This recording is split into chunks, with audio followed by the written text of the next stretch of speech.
Dozens of residents of a local apartment complex are still homeless tonight after being forced to leave due to significant storm damage.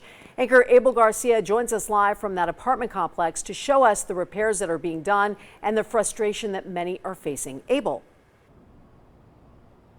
Yeah, Trisha, most certainly these residents definitely learned a lesson after last week's major storm. Just take a look right behind me. You can see where many workers were actually working and taking down some of those trees all day today to try to make sure that if we do get another storm, that these trees won't be following on those homes again and causing some of that severe damage. Now take a look right back here. We actually spoke to one of the residents who lives right inside of that apartment right there, where two trees fell down last Friday night and they had to evacuate that resident. It is now 6 days later and he still has not been able to get inside of his apartment. But some of these residents that I spoke to say by the looks of these clouds, they're worried they may be hit again.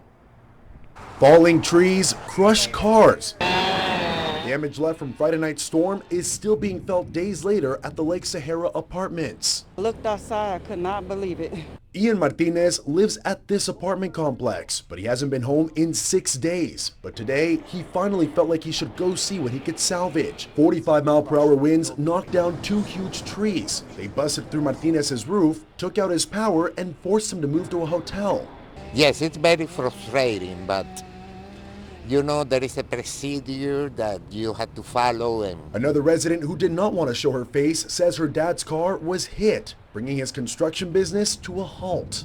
He has to replace the damage so they can also be working and so they can live out of that. Clark County Deputy Fire Chief Billy Samuel says it usually takes about 36 hours to get people back inside their homes. But this storm packed a punch, and inspectors need more time to make sure these apartments are safe to live in. So residents are left living in limbo. Samuel says property management is trying to help families out. It's not like it's a bush that fell on top of a tree or a car. I mean, those are some monstrous trees that have been there for a really long time.